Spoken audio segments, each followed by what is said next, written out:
Imagine. Imagine yourself in this slot-filled landscape.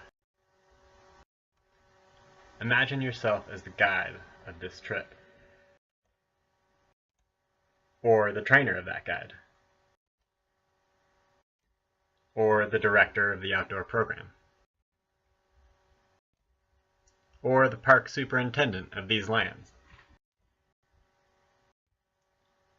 or as the parent of one of these children.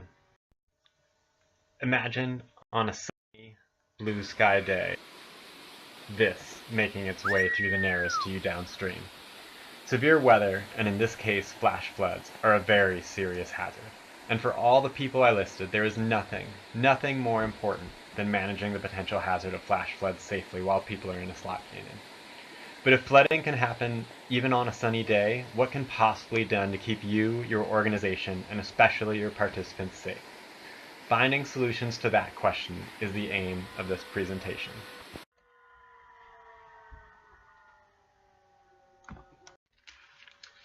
At the end of this presentation, you should be able to reflect on and identify the severe weather that could impact your programs or facilities. You should be able to recognize where you are legally liable in the face of severe weather.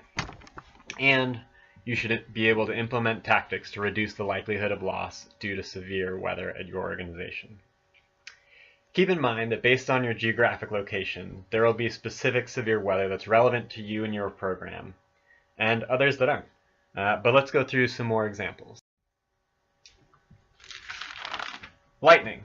Unless you live in the Arctic or spend all your time indoors, this is a hazard you need to be prepared for. In fact, 2/3 of all lightning fatalities are associated with outdoor recreation. High winds. Whether it's dealing with hurricanes, tornadoes, falling trees because of the wind, you'll probably deal with high winds. I didn't even think high winds were anything I needed to think of with rafting. Just somewhat of a nuisance until I watched a 16-foot raft weighing a couple hundred pounds cartwheeling through the air and landing 30 feet from a coworker and a student. Blizzards. Do they affect hiking? Do they affect your organization's ability for transportation? Does it require plowing your parking lot to maintain safe entrance to your facilities? It's going to be something that you're going to need to deal with in the outdoor recreation industry. How about avalanches?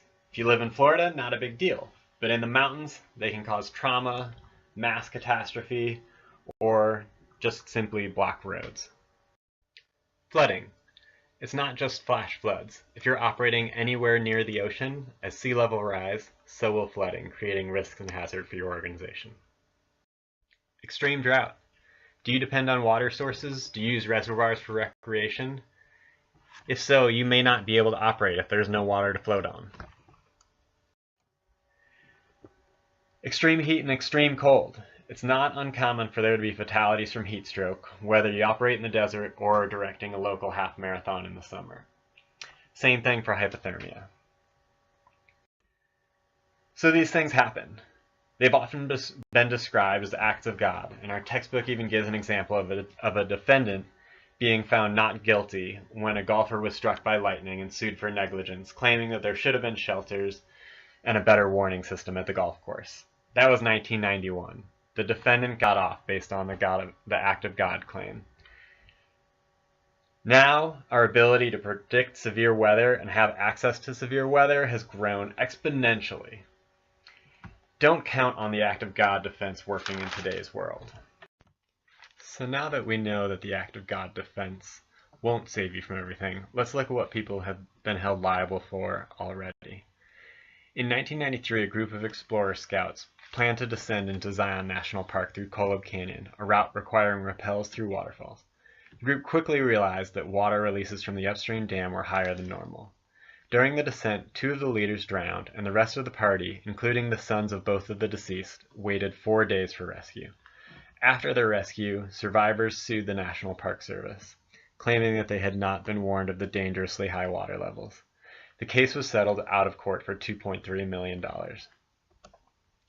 In 1999, 21 people drowned in Saxon Canyon, including 18 customers and 3 guides, all on an Adventure World trip. Adventure World customers saw lightning and rain showers while driving to the trailhead, yet the groups pressed on. 7 out of 8 guides were in their first year, while most other companies' guides averaged 4 to 5 years of experience. Criminal charges were filed, and 6 Adventure World staff were found guilty of manslaughter through culpable negligence, receiving suspended prison times and fines. In New Zealand in 2008, 6 teenage students and a teacher on a field trip drowned in a trip operated by the Sir Edmund Hillary Outdoor Pursuit Center.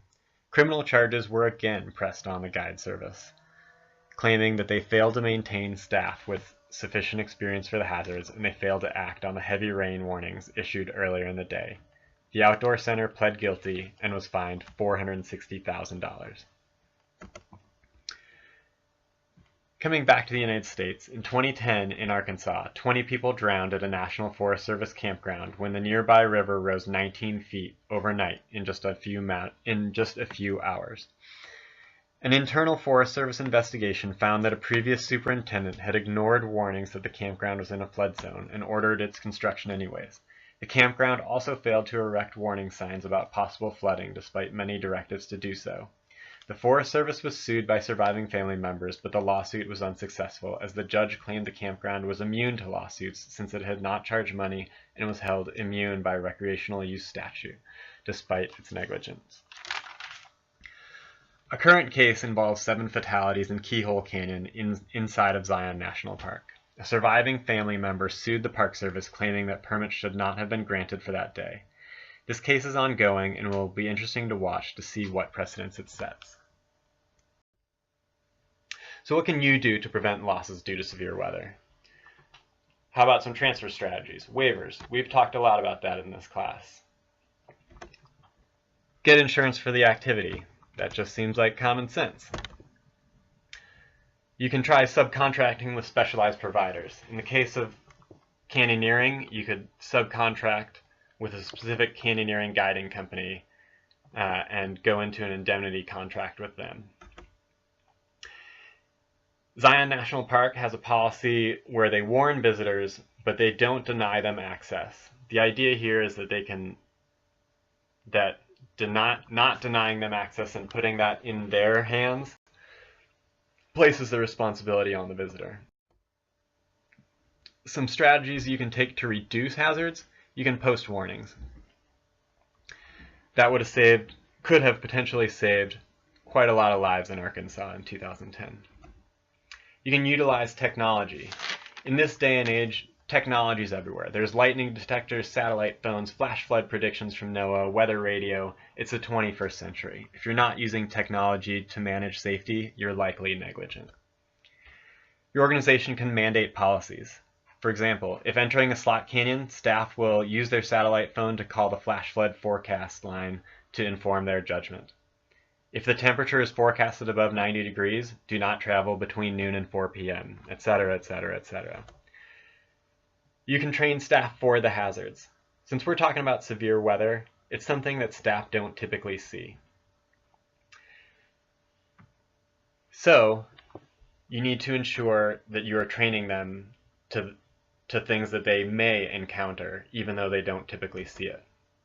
You can create tools to accelerate their experience. In the bottom left, you can see a tool that was created so that newcomer staff in the canyons are able to ask themselves the question that veteran staff have learned that they need to ask before going into a canyon so that they won't get caught by a flash flood. And if you're staffing a group, make sure to staff it appropriately. Require certification.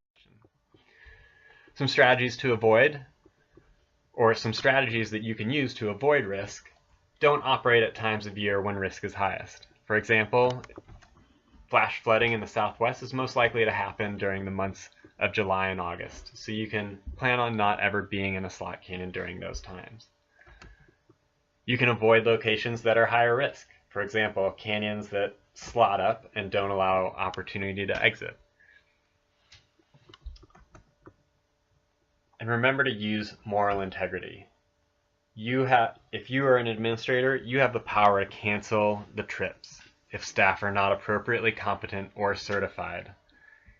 It is not worth it to keep another trip on the books when there might be fatalities because of incompetence. Now what? We can't control the weather, but with today's technology, we can predict it and develop appropriate risk management measures.